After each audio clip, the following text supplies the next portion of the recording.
ইতিমধ্যে আপনারা ইন্টারনেটে এই ভিডিওটি তো দেখেই নিয়েছেন। দিনটা ছিল 30 এপ্রিল 2026। আর 5টা দিনের মতোই এই দিনটাও ছিল সাধারণ দিন, কিন্তু কিছু সময়ের মধ্যেই বদলে যায় সম্পূর্ণ দৃশ্য। মধ্যপ্রদেশের জবলপুরের বার্গি ড্যামে ভেসে যাচ্ছিল একটি ট্যুরিস্ট বোট। প্রথমে সবকিছু ঠিকই ছিল, কিন্তু হঠাৎ এক নিমেষে সমস্ত কিছু বদলে গেল। প্রায় 70 কিমি বেগে শুরু হয় ঝোড়ো হাওয়া। তীর থেকে মাত্র 300 মিটার দূরে উল্টে যায় বোটটি। বোটের ভিতরে ছিল 30 থেকে 45 জন মানুষ। চিৎকার, আতঙ্ক আর বেঁচে থাকার লড়াই। 1 মে পর্যন্ত 9 জনের মৃত্যুর খবর ঘোষণা করা হয়েছে, কিন্তু এখনো অনেকেই নিখোঁজ। আর এর মাঝেই উদ্ধারকারীরা দেখলেন এক দৃশ্য যা ভাষায় বোঝানো কঠিন।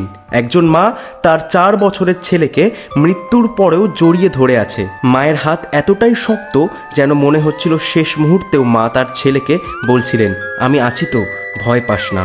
আমরা প্রত্যেকেই প্রকৃতির কাছে দায়বদ্ধ, কিন্তু এই ঘটনাটি প্রশ্ন তোলে আমাদের নিরাপত্তার উপরে। সময় মতো সতর্কবার্তাও নাকি উপেক্ষা করা হয়েছিল। এখানেই প্রশ্নটা রয়ে যায়, এটা কি কেবলই প্রাকৃতিক দুর্যোগ নাকি গাফিলতির ফল? আপনার এই বিষয়ে কি মতামত? কমেন্ট বক্সে আমাদের জানাতে ভুলবেন না।